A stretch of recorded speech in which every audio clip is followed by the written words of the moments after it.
सहायक कोच की 100 पोस्ट्स आई हुई हैं। यदि आप भी सहायक कोच बनना चाहते हैं तो ये वीडियो आपके लिए है। वीडियो के अंत तक बने रहें। चलिए शुरू करते हैं आज की वीडियो।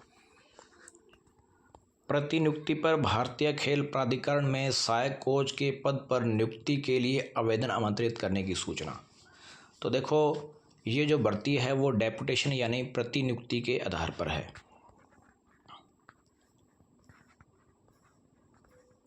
बात करते हैं एलिजिबिलिटी कंडीशन की।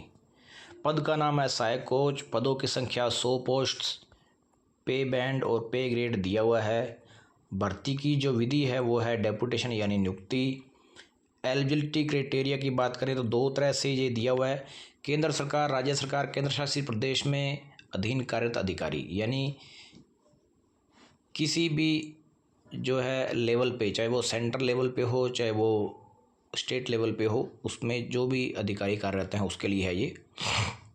अपने मूल संवर्ग विभाग में अनुरूप पद, यानी उसको उसी अकॉर्डिंग उसको पद दिया जाएगा जिस डिपार्टमेंट में जिसका पद है।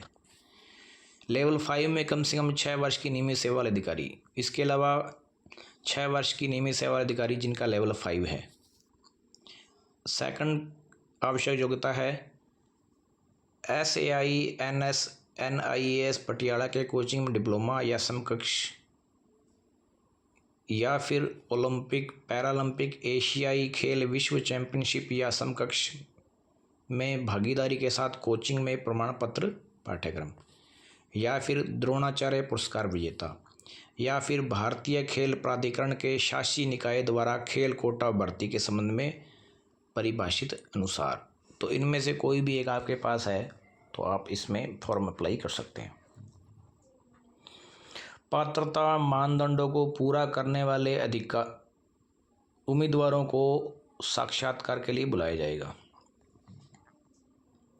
और जो चयन प्रक्रिया है वो मेरिट सूची के आधार पे की जाएगी। और इसकी जो लास्ट डेट है वो 27/6/2026 है, 5 बजे तक। और इसको डाक द्वारा भेजना पड़ेगा। इसका एड्रेस यहाँ पे देखो हिंदी में दिया हुआ है, इसके नीचे यहाँ पे इंग्लिश में दिया हुआ है। और किसी भी विवाद की स्थिति में अधिसूचना का अंग्रेजी संस्करण ही वैध माना जाएगा, यानी आप इसके इंग्लिश संस्करण को ही वैध मानेंगे। इसके बाद आपको जो भी फॉर्म के साथ लगाना है, जो आप फॉर्म भरोगे, तो सबसे पहले निर्धारित प्रारूप में आवेदन संलग्न फर्स्ट में विधिवत पूरा उम्मीदवार द्वारा हस्ताक्षरित और संवर्ग नियुक्ति प्राधिकारी द्वारा मुहर के साथ प्रति हस्ताक्षरित। तो यहाँ पे आप जो भी आवेदन भरेंगे सबसे पहले वो लगेगा। 2 नंबर पे पिछले 5 वर्षों के लिए ACR APAR की सत्यापित प्रतियां जो भारत सरकार के अवर सचिव या उससे ऊपर के रैंक वाले अधिकारी द्वारा मुहर के साथ प्रत्येक पृष्ठ पर विधिवत स्थापित हों। यानी ACR APR की सत्यापित प्रतियां, यानी जो उसमें फॉर्म भरेगा उसको ये सब पता होगा जो क्या होता है ये। 3rd नंबर पे है इंटीग्रिटी सर्टिफिकेट, अखंडता प्रमाण पत्र।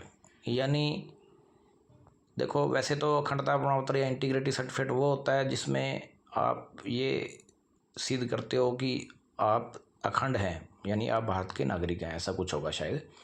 इसके बाद सतर्कता मंजूरी, विजिलेंस क्लियरेंस, इसका भी आपको सर्टिफिकेट साथ में लगाना है। उसकी सेवा के अंतिम 5 वर्षों के लिए कोई बड़ा या मामूली दंड प्रमाण पत्र नहीं, यानी 5 वर्षों के अंतर्गत किसी तरह का उसको कोई दंड नहीं मिला उस सरकार के द्वारा। इस आशय का एक प्रमाण पत्र की उम्मीदवार द्वारा प्रस्तुत विवरण स्थापित किए गए हैं और सेवा रिकॉर्ड के अनुसार सही पाए गए हैं। तो इसमें देखो, ये भी प्रमाण पत्र आपको लगाना है कि जो आपने ऊपर लगाया है, जो भी आपने कागज लगाए हैं वो सही होने चाहिए। उसके अलावा 7th नंबर पे है कैडर क्लियरेंस सर्टिफिकेट। तो ये 7 तरह के आपको यहाँ पे प्रमाण पत्र आपको लगाने पड़ेंगे।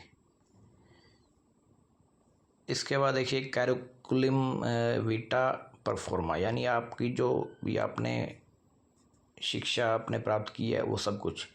तो पहले पोस्ट अप्लाइड, उसका नाम, एडवर्टाइजमेंट नंबर, विज्ञापन संख्या लगानी है, यहाँ पे दिनांक लगानी है। उसके बाद 1 नंबर पे नेम एंड एड्रेस आएगा इन ब्लॉक लेटर्स, यानी बड़े अक्षरों में। सेकंड नंबर पे date of birth in Christian era, यानी ईसा पूर्व के हिसाब से आपको लिखना है। उसके बाद थर्ड नंबर पे date of retirement under central state government rules, यदि आप किसी भी भर्ती से रिटायरमेंट हो चुके हैं तो उसकी आपको दिनांक लगानी है। एड्रेस आपको लगाना है प्रेजेंट और परमानेंट एड्रेस। एजुकेशन क्वालिफिकेशन, यानी जो भी आपने पास किया है, किस बोर्ड से पास किया है, कौन से साल में पास किया है। Whether educational and other qualification required for the post are satisfied if any qualification has been treated as equivalent to the one prescribed in the rules state the authority for the same, यानी आपने कोई भी शिक्षा प्राप्त की है तो वो जो भी संतोषजनक है वो आपको यहाँ पे 6 नंबर पे आपको लगानी है। इसके अलावा जो भी आपने डिप्लोमा वगैरह किया होगा वो। इसमें देखो क्वालिफिकेशन या एक्सपीरियंस आपने जो भी प्राप्त किया है वो सब कुछ यहाँ पे लगाना है। डिजायरेबल यानी इसके अलावा जो भी है।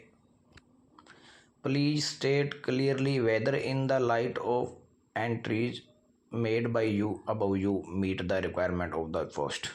तो आपको यहाँ पे बताना है कि आपने जो भी एंट्री की है यहाँ पे वो आपके इस योग्यता के अनुरूप ही हो। Details of employment in chronological order, तो क्रोनोलॉजिकल ऑर्डर में आपको डिटेल्स में देनी है।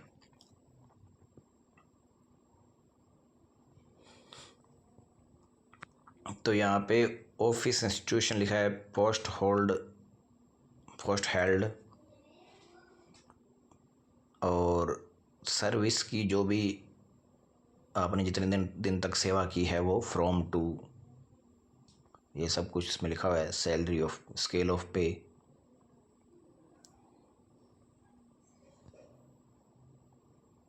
तो यहाँ पढ़ लीजिए जो भी आपको चाहिए। नेचर ऑफ प्रेजेंट एम्प्लॉयमेंट, आपने जहाँ भी आपने कार्य किया है वो कासी परमानेंट है या परमानेंट, यानी अर्ध स्थायी है या स्थायी है।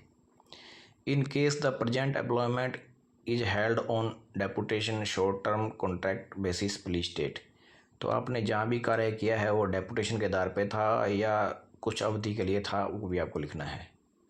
The date of initial appointment, प्रारंभिक अपॉइंटमेंट की जो तारीख है वो लिखनी है, और अपॉइंटमेंट आपका कब हुआ, कितने टाइम का हुआ, शॉर्ट टर्म का है जो भी, वो आपको लिखना है। Name of the parent office organisation to which you belong, जिस भी आप संस्था में पहले कार्यरत थे उसका नाम लिखना है। Additional detail about present employment please state weather, तो आपको इसके अलावा जो अतिरिक्त जानकारी देनी है, जैसे कि सेंट्रल गवर्नमेंट के बारे में, स्टेट गवर्नमेंट है, ऑटोनॉमस ऑर्गेनाइजेशन है या गवर्नमेंट अंडरटेकिंग है या अदर है, यानी किस तरह की संस्था है वो आपको यहाँ पे बतानी है।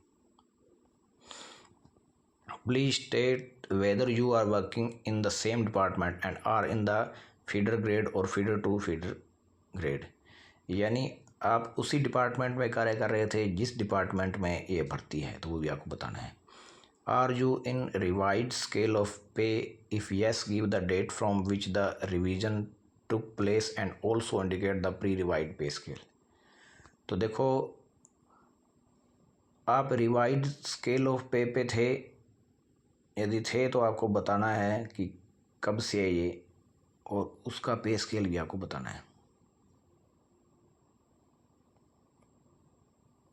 Total एमुलमेंट्स per month now drawn, यानी पूरा जो आप एमुलमेंट्स आपको मिल रहा था वो आपको यहाँ बताना है।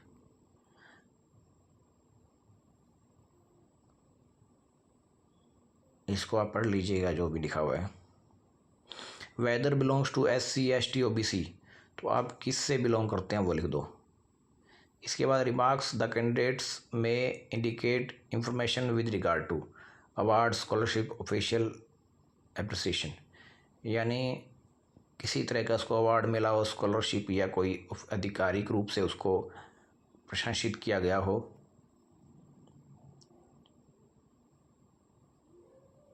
तो ये सब कुछ उसमें लगाने वाला है।